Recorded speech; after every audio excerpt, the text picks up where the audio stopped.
UPSC prelims के exam के बाद से ज्यादातर एस्पिरेंट्स आने वाले साल यानी साल 2024 में होने वाली यूपीएससी प्रीलिम्स की परीक्षा को लेकर डरे हुए हैं, क्योंकि पहले के मुकाबले अब यूपीएससी प्रीलिम्स का स्तर काफी मुश्किल बना दिया गया है।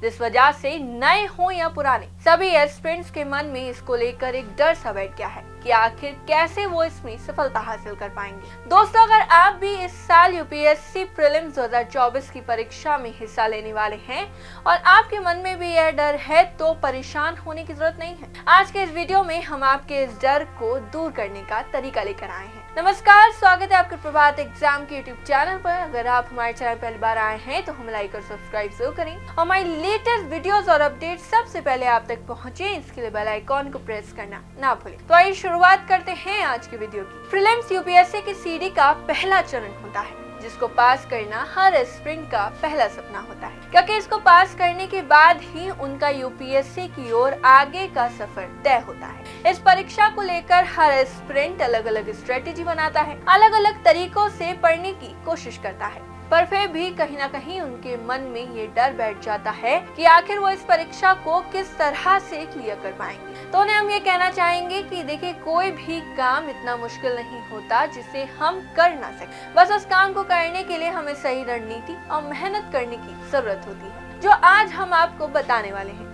आइए जानते हैं क्या है वो रणनीति जिसकी मदद से आप यूपीएससी प्रीलिम्स के एग्जाम को क्लियर कर पाएंगे। सबसे पहले तो आपको ये जान लेना चाहिए कि आपके प्रीलिम्स में कौन कौन से सब्जेक्ट्स हैं और उनके कौन कौन से टॉपिक्स आने वाले हैं। कुल मिलाकर आपको सिलेबस को अच्छे ढंग से पढ़ना चाहिए, ताकि आगे जाकर आपको किसी भी टॉपिक में किसी भी तरह की परेशानी का सामना ना करना पड़े और आगे जाकर आपको ये ना लगे कि इस टॉपिक को तो हमने देखा ही नहीं या इस टॉपिक के बारे में तो हमने पढ़ा ही नहीं। इसलिए आपको सबसे पहले अपने सिलेबस को ढंग से एनालाइज कर लेना चाहिए। इसके बाद काफी एस्पिरेंट्स ऐसे होते हैं जो प्रीलिम्स की तैयारी करने के लिए हर विषय की कई सारी किताबें ले आते हैं और उससे पढ़ाई करना शुरू कर देते हैं। तो उन्हें हम ये कहना चाहेंगे कि आपको लगता होगा कि कई सारी किताबों से आपको काफी सारी नॉलेज मिलेगी, पर ऐसा नहीं होता।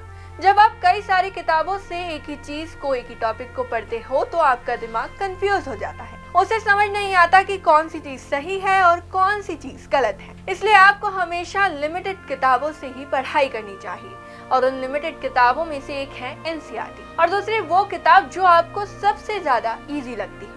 ऐसा हम इसलिए कह रहे हैं क्योंकि एनसीईआरटी एक ऐसी किताब है जो आपको हर टॉपिक को ब्रीफली एक्सप्लेन करती है, और जो दूसरी किताब होगी जो आप एक्स्ट्रा में लेकर चल रहे हैं, जो आपको इजी लगती है, उस किताब की मदद से आप एक्स्ट्रा चीजों को समझ पाएंगे। साथ ही आसान भाषा में आप उस चीज को, उस टॉपिक को अच्छी तरीके से याद भी कर पाएंगे और ऐसा करने से आपके माइंड में ज्यादा कंफ्यूजन भी क्रिएट नहीं होगा। प्रीलिम्स की तैयारी के दौरान एस्पिरेंट्स यूपीएससी में नए होते हैं, इसलिए उनको यूपीएससी का एग्जाम पैटर्न जानना बेहद ही जरूरी हो जाता है। इसके लिए उनको पीवाईक्यू यानी कि प्रीवियस ईयर क्वेश्चन पेपर्स की जरूरत होती है।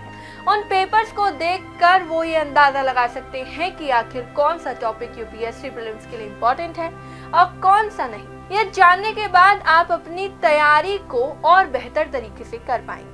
इसके बाद अगर आपको अपनी तैयारी को देखना है, ये जानना है कि आपकी कितनी तैयारी हो चुकी है, आप कितना ज्यादा जान चुके हैं और कितनी नॉलेज आपको हो चुकी है, तो आपको टेस्ट पेपर सॉल्व करने चाहिए, क्योंकि ये सब करने से आपको आपकी तैयारी का पता लगेगा। साथ ही जहां आपकी गलती होगी या जो भी पोर्शन आपको आपका वीक लग रहा होगा, आप उसको और ज्यादा अच्छी तरीके से प्रिपेयर कर पाएंगे। तो ये थी हमारी आज की वीडियो। आई होप इस वीडियो के जरिए आपकी काफी मदद हुई होगी, और अगर ये पसंद आई हो तो इसे लाइक और शेयर जरूर करें। आपका हमसे कोई भी सवाल हो कमेंट बॉक्स में हमें जरूर बताएं। हम आपसे फिर मिलेंगे एक और नई वीडियो, एक और नए टॉपिक के साथ। तब तक के लिए धन्यवाद।